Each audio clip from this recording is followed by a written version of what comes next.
This is Mukesh Kumar, and this is your lecture number 4 of Engineering Thermodynamics. In this lecture, we are going to study about the zeroth law of thermodynamics and first law of thermodynamics. First of all, we will start the zeroth law of thermodynamics. According to sequence, actually, this law is known as zeroth law because it came after the first law. So there was no other option to describe any numbering in the sequence. So they described it as the zeroth law. So what is the zeroth law? Zeroth law of thermodynamics states that when two systems are in thermal equilibrium with a third system, then they in turn are in mechanical equilibrium with each other. That means अगर कोई भी दो system एक दूसरे के साथ thermal equilibrium में है तो वो तीसरे सिस्टम के साथ भी थर्मल इक्विलिब्रियम में होंगे। ये इस सिस्टम में समझाया गया है। सपोज आपका एक सिस्टम ये है, दूसरा सिस्टम ये है और तीसरा सिस्टम ये है। अब अगर ये सिस्टम आपस में एक दूसरे के साथ थर्मल इक्विलिब्रियम में है, ये सिस्टम इसके साथ थर्मल इक्विलिब्रियम में है, ये सिस्टम इसके साथ थर्मल इक्विलिब्रियम में, तो दैट मीन्स आपका सिस्टम ए, ये आपका सिस्टम ए है, ये आपका सिस्टम बी है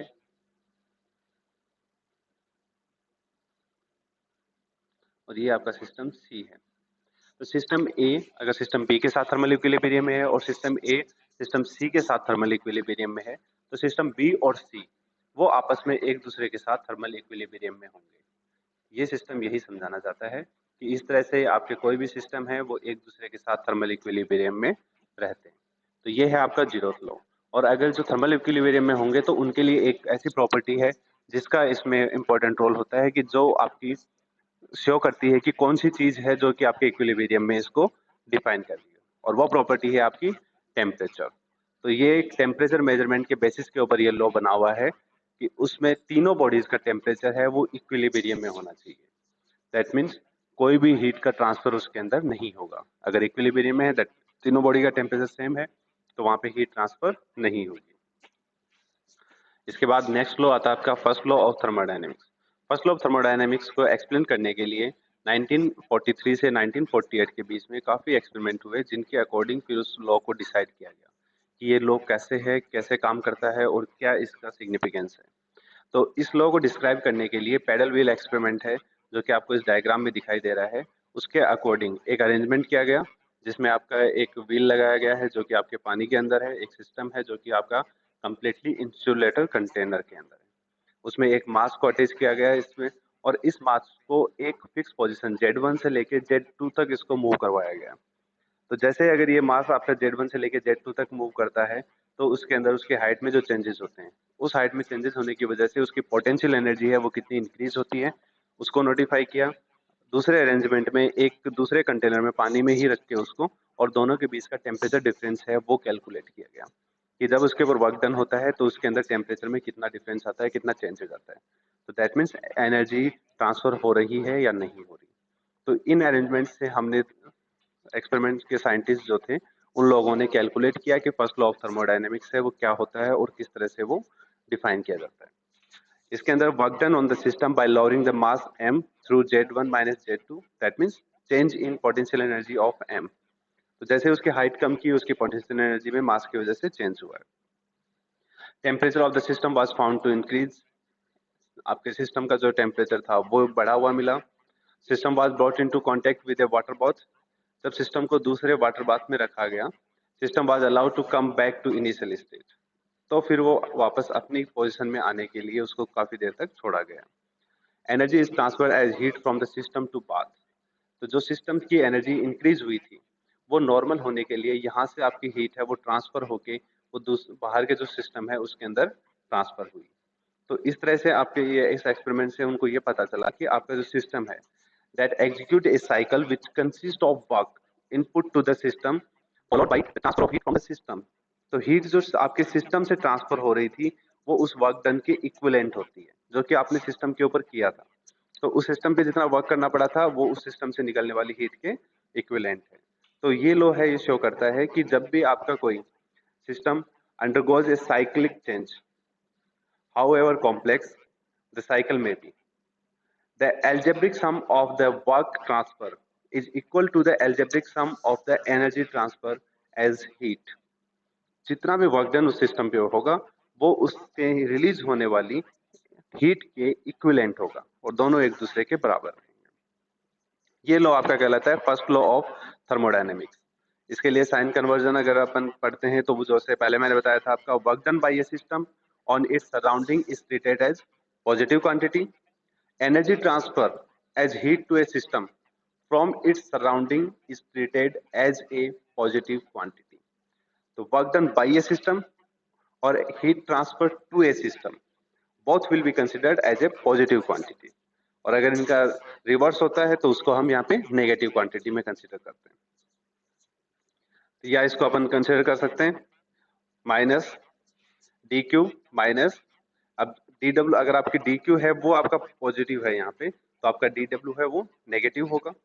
तो उनको दोनों को अगर हम इक्विवेलेंट करते हैं, या D Q minus D W equals 0, या फिर हम इसको लिख सकते हैं integration of D Q minus D W equals 0। तो ये आपका लॉ है फर्स्ट लॉ ऑफ थर्मोडायनेमिक्स।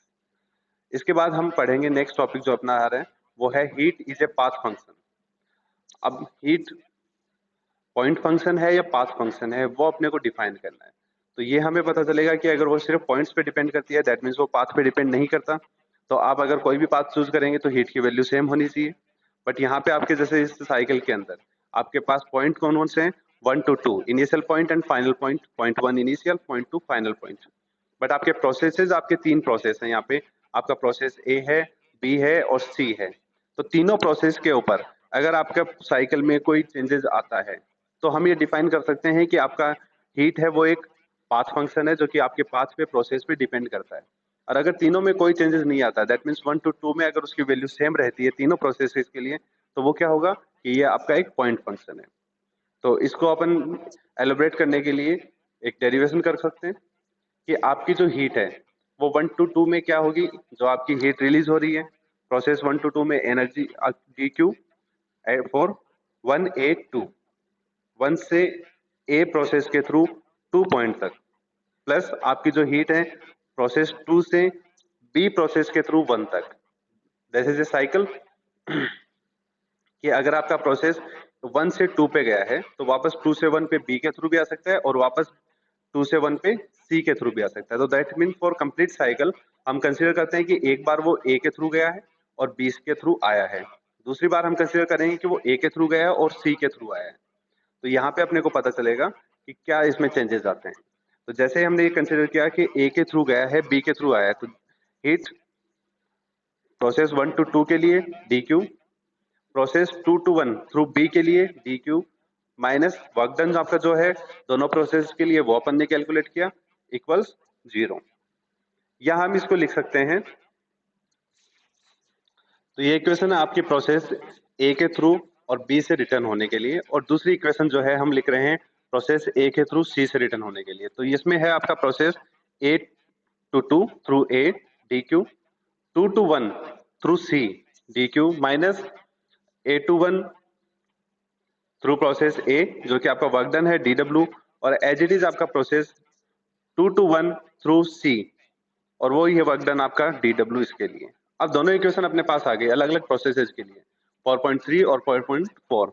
अब इन दोनों इक्वेशंस को अगर हम एक दूसरे से सब्सट्रैक्ट करते हैं तो सब्सट्रैक्टिंग इक्वेशन 4.4 फ्रॉम इक्वेशन 4.3, इससे इस इक्वेशन को माइनस करेंगे तो ये वैल्यूज हैं आपकी, ये कैंसिल आउट हो जाएंगी,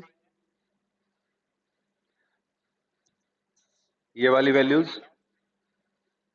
तो अब आपके पास जो वैल्यू बचेंगी वो रहेगी आपकी D Q 2B1 minus D Q 2C1 minus आपका वर्क डन जो है प्रोसेस बी और सी के लिए। तो दोनों पाथ के ऊपर जो आपका प्रोसेस मिल रहा है आपका वो आ गया। अब हम इनको कॉमन कर सकते हैं, तो दोनों को अगर अपन ब्रैकेट में ले लेते हैं तो आपका वर्क डन ये हो जाएगा। तो ये आपकी एनर्जी और इक्वेशन है वो आपके दोनों के वर्क डन के लिए, और हीट के लिए आपकी दो इक्वेशन आ गई। अब इसके अंदर अगर अपने को पता चलता है कि the work depends on path, ये हमें पता है क्योंकि वर्क एक पाथ फंक्शन है, तो दैट मीन्स ये कंपोनेंट है वो जीरो नहीं हो सकता, this component should not be zero. तो अब रिमेनिंग कंपोनेंट क्या है अपने पास, डी क्यू। तो रिमेनिंग कंपोनेंट अपने पास है डी क्यू आपका प्रोसेस B1 के थ्रू और डी क्यू आपका प्रोसेस C1 के थ्रू। अब दैट मीन्स ये कंपोनेंट है वो वाला कंपोनेंट आपके वर्क डन के कंपोनेंट के इक्विवेलेंट हो जाएगा, क्योंकि हम इसको अगर इक्वल करते हैं इधर तो ये आपका कंपोनेंट एक दूसरे के इक्वल होंगे, जो आपकी हीट है वो आपके वर्क डन के इक्वल होगी, और वर्क डन का हमें पता है कि वो आपके जीरो के इक्विवेलेंट नहीं हो सकता, क्योंकि आपका वर्क डन है वो आपका एक पाथ फंक्शन है। तो अगर वो जीरो के इक्विवेलेंट नहीं हो सकता तो दैट मीन्स ये कंपोनेंट आपका ये भी जीरो के इक्विवेलेंट नहीं होगा, नॉट इक्वल्स टू जीरो। तो अब ये जो कंपोनेंट आपका आ गया, इस कंपोनेंट को अगर हम करते हैं कि ये नॉट इक्वल्स टू जीरो है, तो दैट मीन्स आपका प्रोसेस जो है 2 to 1 process through process B और आपका प्रोसेस सी के थ्रू है, वो दोनों एक दूसरे के इक्विवेलेंट नहीं हो सकते। एक दूसरे के इक्विवेलेंट नहीं है तो दैट मीन्स आपका प्रोसेस किस पे डिपेंड कर रहा है, आपके पाथ के ऊपर, न कि आपके पॉइंट्स के ऊपर। आपके फाइनल पॉइंट आपके सेम थे, प्रोसेस 2 to 1 था, इसमें भी प्रोसेस 2 to 1 है, बट आपका प्रोसेस का जो पाथ है वो चेंज हो रहा है, तो दैट मीन्स पाथ चेंज होने की वजह से इसकी एनर्जी के ऊपर, इसकी हीट ट्रांसफर के ऊपर चेंजेस हो रहे हैं।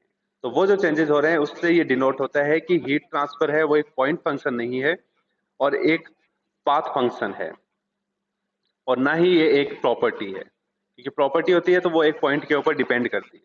तो ये हीट क्या है, एक path function. So I think this is clear for all of you, and this is enough for the lecture. Thank you so much.